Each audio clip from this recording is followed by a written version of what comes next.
کہ اسلام میں خوبصورتی کا اصل مقصد کیا ہے؟ نگاہ، گفتگو، چال ڈال اور رویے کا نام ہے۔ خوبصورتی کا اصل مقصد۔ اصل خوبصورتی اچھا اخلاق، نرمی، صبر، مسکراہٹ۔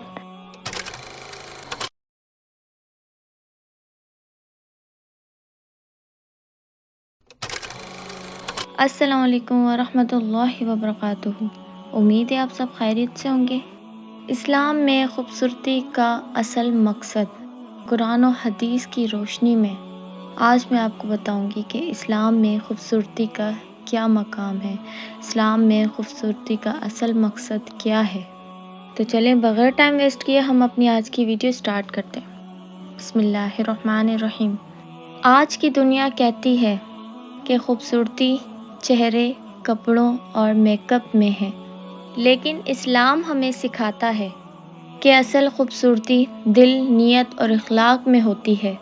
اور آج ہم جانیں گے کہ اسلام میں خوبصورتی کا اصل مقصد کیا ہے۔ اسلام میں خوبصورتی صرف ظاہری نہیں، اسلام ظاہری خوبصورتی سے منع نہیں کرتا، لیکن اسے زندگی کا مقصد بھی نہیں بناتا۔ حدیث: اللہ ہماری صورتوں اور مال میں نہیں دیکھتا، بلکہ ہمارے دلوں اور اعمال کو دیکھتا ہے۔ بے شک، یعنی اصل خوبصورتی نیت اور کردار کی ہے۔ صفائی اور سلیقہ عبادت کا حصہ ہوتا ہے۔ اسلام صفائی ستھرائی اور اچھا لباس پہننے کی ترغیب دیتا ہے۔ حدیث شریف: اللہ پاک پاکیزگی کو پسند کرتا ہے۔ صاف ستھرا رہنا، اچھا دکھنا سنت ہے، لیکن غرور اور دکھاوے کے لیے نہیں۔ حیا عورت کی اصل زینت ہے۔ اسلام میں عورت کی سب سے بڑی خوبصورتی حیا ہے۔ قرآن پاک فرماتے ہیں: وَاللِّبَاسُ التَّقْوَىٰ ذَلِكَ الْخَيْرُ۔ ترجمہ: تقویٰ کا لباس ہی سب سے بہتر ہے۔ حیا صرف پردہ نہیں، نگاہ، گفتگو، چال ڈال اور رویے کا نام ہے۔ خوبصورتی کا اصل مقصد۔ شکر اور تقویٰ۔ اللہ نے جو خوبصورتی دی ہے، اس پر شکر ادا کرنا چاہیے اور اسے گناہ کا ذریعہ نہ بنانا۔ یہی ہے خوبصورتی کا اصل مقصد۔ اسلام ہمیں سکھاتا ہے: فخر نہ کریں، دوسروں کو کمتر نہ سمجھیں، حرام توجہ حاصل نہ کریں، دکھاوا اور اسراف منع ہے۔ ایسی خوبصورتی جو تکبر، دکھاوے اور گناہ کی طرف لے جائے، اسلام اس سے روکتا ہے۔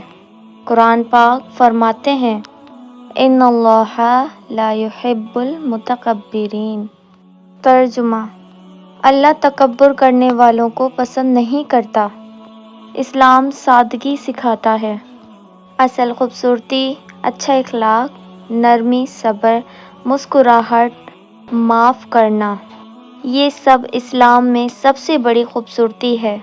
حدیث: قیامت کے دن مومن کے میزان میں سب سے بھاری چیز اچھا اخلاق ہوگا۔ اب یہ سنیں دل کو چھو لینے والا اختتام۔ دنیا چہرے کو سجانے میں لگی ہے اور اسلام دل کو سجانے کی دعوت دیتا ہے۔ جو اپنے اخلاق، حیا اور تقویٰ کو خوبصورت بنا لیتا ہے، وہ اللہ پاک کی نظر میں سب سے زیادہ خوبصورت ہوتا ہے۔ چلے آئیں سب مل کر اپنی ظاہری اور باطنی دونوں خوبصورتی کے لیے دعا کرتے ہیں۔ یا اللہ، ہمیں ظاہر اور باطن دونوں کی خوبصورتی عطا فرما۔ ہمیں حیا، تقویٰ اور اچھا اخلاق نصیب فرما۔ آمین یا رب العالمین۔